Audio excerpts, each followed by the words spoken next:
curfew is in effect across the Lowcountry, really an attempt to ease tensions, make sure protests remain peaceful in our area. News Hannah Powers joins us live from downtown Charleston. And Hannah, it is calm tonight after a chaotic weekend.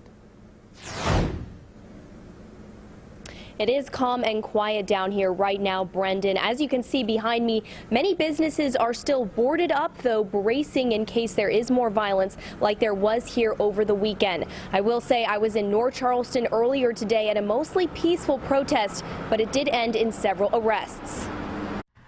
This scene, the ending to a protest in North Charleston.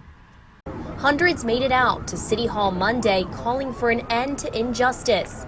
Among them, Aaron Hicks, a man who says it's his duty as a father to protest. I'm the father of two young boys, 5 and 4 years old, and I've come to the reality as that a lot of us think that our voices can't be heard because we're only one person. But I've come to the reality is if I don't take a stance as a father, my kids won't be able to breathe when they're my age. Others say even though these protests across the country were sparked by the death of George Floyd, there are still scars not yet healed, much closer to home.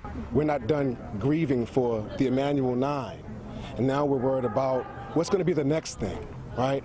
What comes after George Floyd? When I have 3 children, when I go home to my kids, I want to be able to say I didn't just stand by and observe. Black Lives Matter. Fellow community leader Michael Better says even in the current state of the world, it's never been more important to band together. In the moments of this coronavirus and this pandemic, we're facing another pandemic at the same time, and that's that black and brown individuals are fighting for their lives. Police say while they were disappointed that the evening ended in at least a few arrests, they were proud of the community for coming together peacefully and dispersing at curfew. We had to make some arrests, but a majority of the group left peacefully, and for the most part it was peaceful, but there at the end it turned criminal with them staying in the roadway. This is the third day of protests across the Lowcountry. We have not heard about any protests scheduled to happen in downtown Charleston tomorrow, but of course, if we become aware of those, you can count on us for full coverage. For now, live in downtown Charleston, I'm Hannah Powers.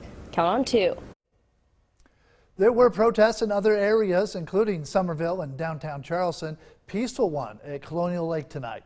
A few hundred people marched around Colonial Lake, chanting, showing solidarity. This all started around 5 o'clock. Very little police presence, and the protest ended as the curfew began at 6 o'clock. One participant said protesters everywhere should remember the real reason for these events. Some of the things going on in terms of looting buildings, and hurting people who had nothing to do with the incident, we don't agree with, but there's certain things that we do feel need to change in modern America, specifically with the police. Protesters were joined by some members of law enforcement for their walk around Colonial Lake.